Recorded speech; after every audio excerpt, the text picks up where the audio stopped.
Yeah, well, welcome back to this new topic, a new module, which is linear algebra equations. Okay, and this is one of the topics in engineering maths. So, it's of this form: a set of equation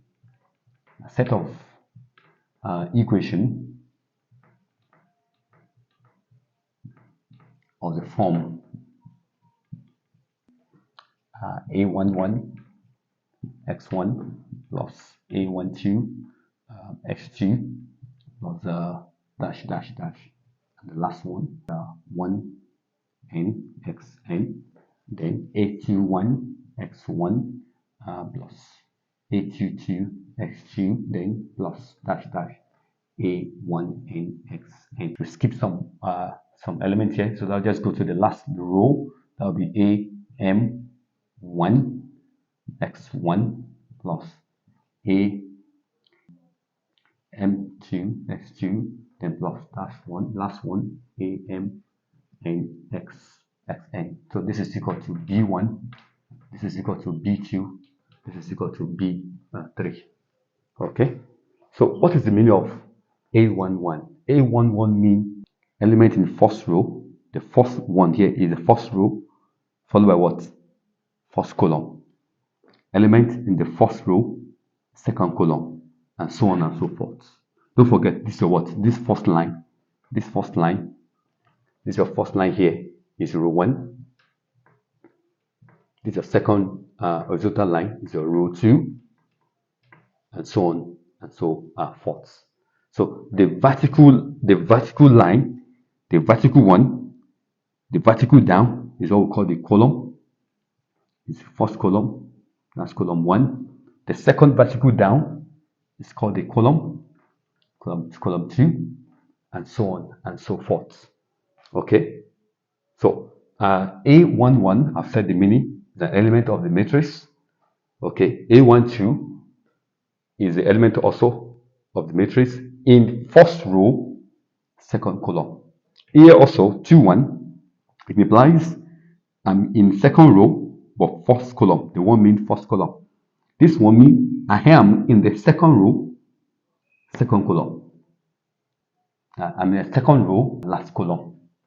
Okay, this am1, it means I am in the last row. We use the m for the last row. I am in the last row but first column. Okay, the last row, second column, and so on and so forth. This mn implies the last row for the m and then the last column. So where m is it implies rows and n is what? Column. So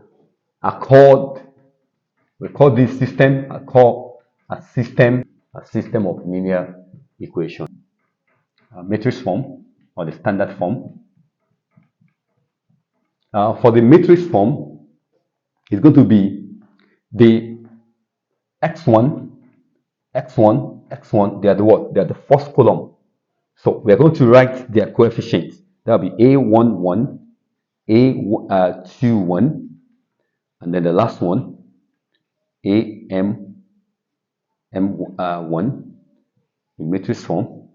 The second one, that will be a12, that's the first row, second column, the coefficient of x2, that will be this one. Then the next one, that will be a22, and then it goes on like that to the second column, that will be m2. Then skip that. Omission. We can have the last one, that will be a1n, a2n, and then amn. Okay. Then you now write the column matrix for those constant of the variable x1, x2, and that's x1, xn, equal to b1, b2, and then bn. Okay, bn. So that's the matrix form of this linear equation. So where this one is called what? Is a. This one is called x. So, and this is what? B. Now, where this can be represented in what? AX B. Where this can be represented in AX B.